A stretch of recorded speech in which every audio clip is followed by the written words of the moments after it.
choke to clear out. We'll take the diaphragm. Dodge Grand Caravan, I'm going to show you how to change the CV axle. First thing you're going to do is open up the vehicle, and then you're going to come down here and you're going to put the emergency brake on, push that all the way down. Next thing you're going to do is you're going to chalk your tires, get something under there, and then from there you're going to come up and you're going to loosen your lugs. After you've loosened your lugs, you're going to jack up the car, put it on jack stands if it's not on a lift. Once you have it up, you're going to remove those lug nuts the rest of the way, and you're going to pull your tire off. Next, what we're going to do is we're going to come up here, and on this strut we're going to loosen up these two nuts. We just want to, put our impact wrench on there and make sure that those can loosen up. If not, we're going to zap them with some PB Blaster or something just to lubricate them.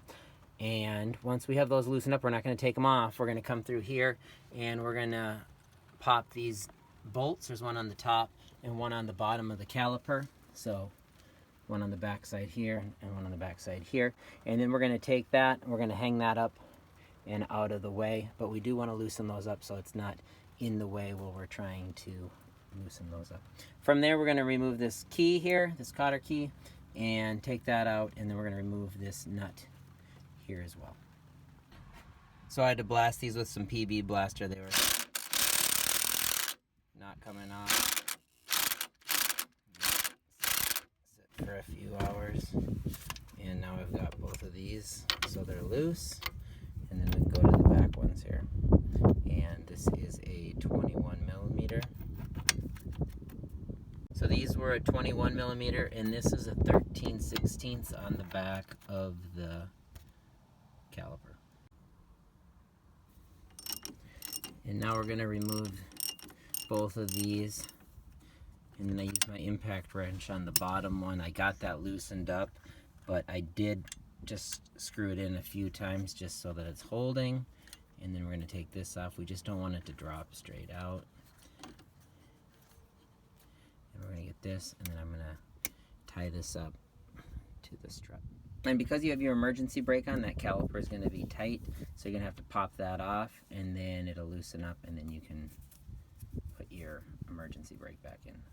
And once we have that caliper out of the way, we are going to pull this cotter pin out. So I've straightened it, and we're going to have to just work it out. And we're going to take this large nut off, and it is 1 1/4 inches. So we're going to put that on there, and then you can use a breaker bar. I'm just going to use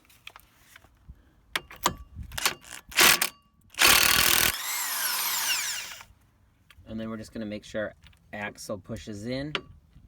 This one does. Pull this off. And then when you're pushing, if this is totally wedged in there, you can just take a screwdriver or something like that gets up in here, and then just pound it with a hammer a few times. Next, we're going to take this nut off, and you might have to put another wrench on the other side. These ones seem like they're in there pretty hard, so it's coming off without doing any wrench on the other side. And now this is in there tight. You're going to want to have a tendency to pound it, and you probably could because it's rounded, but it's always suggested that you're going to put this nut on, and then you're going to give it a few whacks to push it out the other side. Now, these ones took some serious pounding. They were in there pretty tight, and once we get those pounded through, then we can just remove these nuts. And then you can see the splines right there, and that's what kind of keeps it in place. Next, we're going to take this rotor and knuckle assembly. I put a couple of the lug nuts on here, and we're just going to wiggle this and get this CV axle to pull out and this rotor to come across. So I'm going to use 2 hands for this. So we're going to pull this out from the strut, and then while I'm doing that, when that comes out, we're going to come down here and we're going to push in on this CV axle and pull that. And this one's a little bit more challenging because our CV axle is actually broken, so this is pushing out. So I'm going to have to take something to pry this and push that back through. So what I found is the back of my wrench here and a hammer.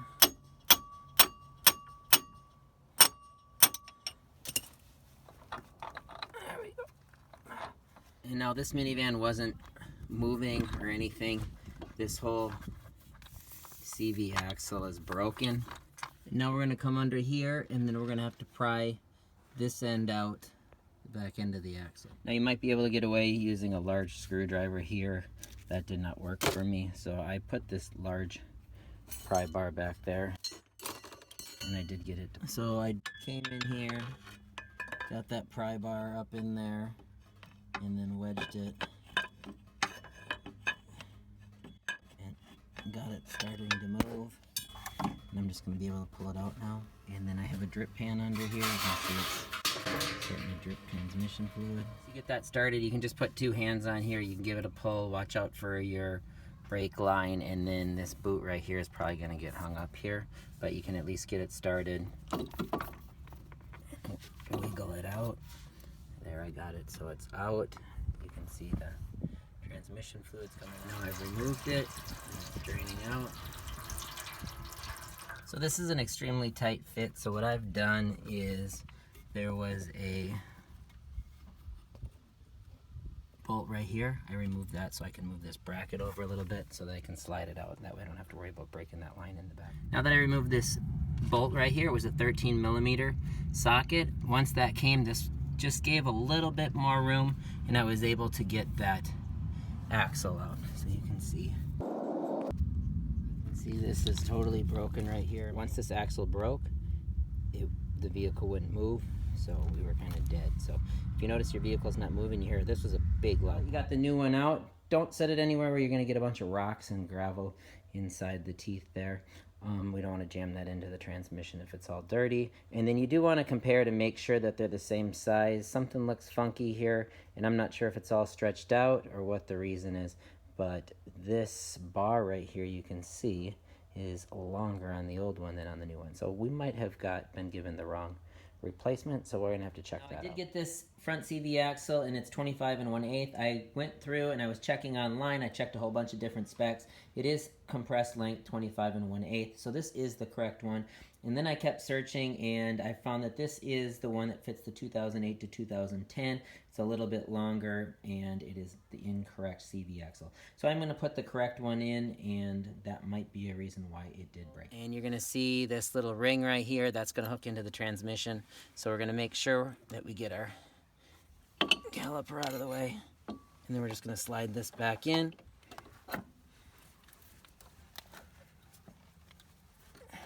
Take this, and you're going to slightly get it in there, and then you're just going to give it a little spin, and you'll feel those splines line up.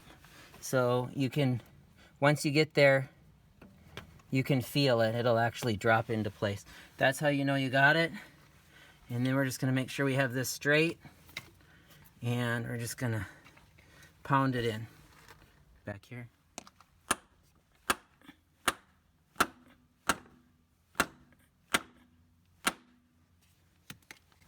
And then once we know we got that in all the way, and you want to make sure that you get that that little ring to connect in with the transmission.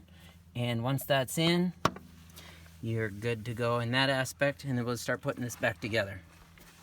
Is it going? Yep. And then we're just going to tighten this bolt right here. So we'll get that tightened in. Okay. Then we're going to take this nut off. And then we're going to get these splines. We're going to push these back through the hub bearing.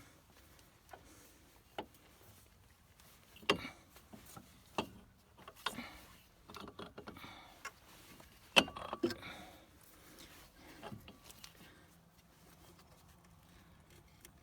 then we're going to make sure we can get those splines. We're going to end up spinning this axle. We want to make sure that this is in here fairly close. And we're going to spin that around until those splines line up. So then you're going to rock that. You do have to be careful, because when it does pop through, because I just popped it through a second ago, I pulled it back out, but I actually pinched my finger in the back. So when it does find the splines, it's going to shoot through right away. So make sure your finger's not back there. Pinch my finger pretty good. And then as you can see here, it's in here tight, flush there. We've got that bolt tightened down.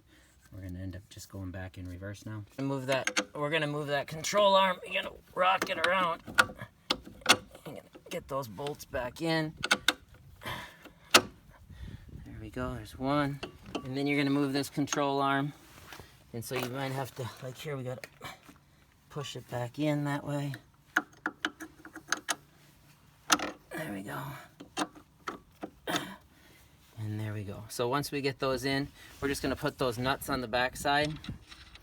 And then when we tighten those down, it'll pull those splines back in and it'll tighten that back up. Now we're just gonna tighten this up. And then we'll tighten that up with a torque wrench.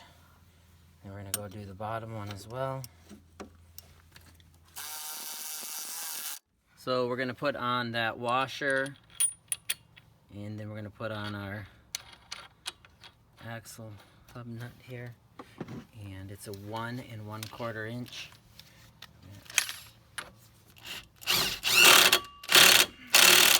Get that on, and then it's gonna torque to 180 foot-pounds.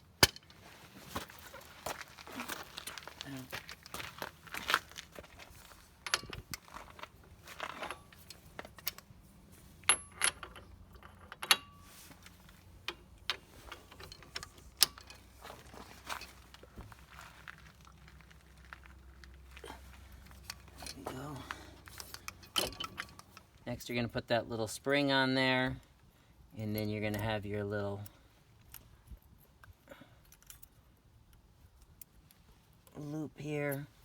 And what you're going to do is you're going to take your cotter key and push it through.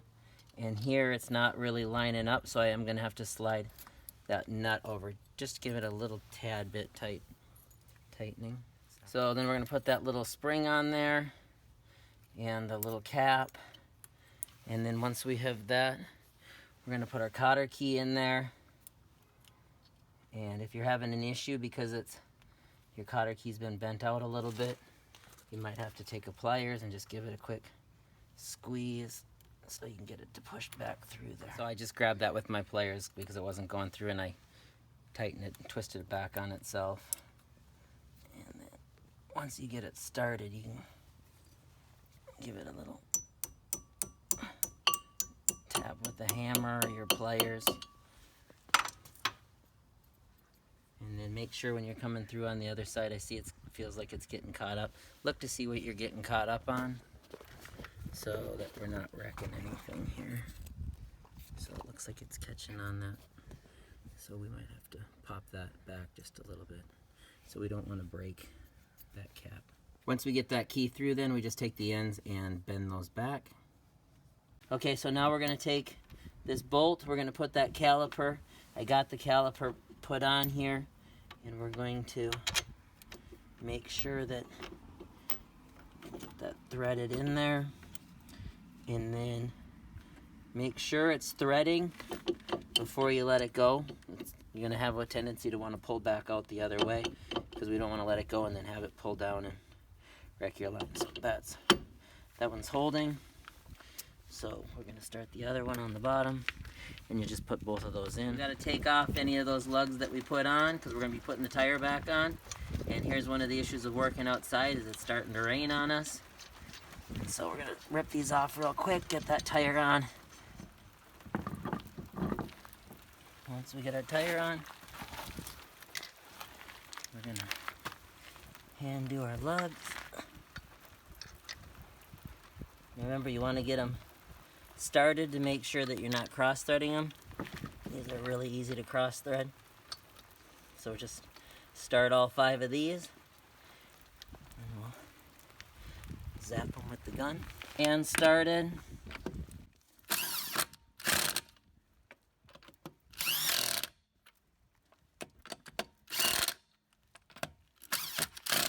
And then what we'll do is we'll finish torquing these. And then we'll torque these to 110 foot-pounds. Yeah. And we're going to do the star pattern.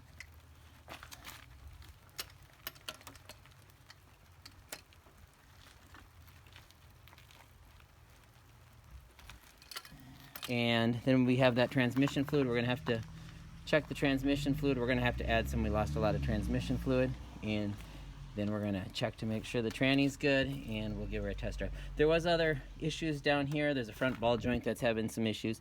This car hasn't ran for 1.5 years. So before we spent all the money changing everything, control arm and tie rods and everything, we figured we'll get this CV axle done, make sure that was the only issue, and then we're going to go through and we're going to change out all the front end parts on both sides. Hopefully this helps, and as always, thanks for watching. Please like and subscribe. Arrgh.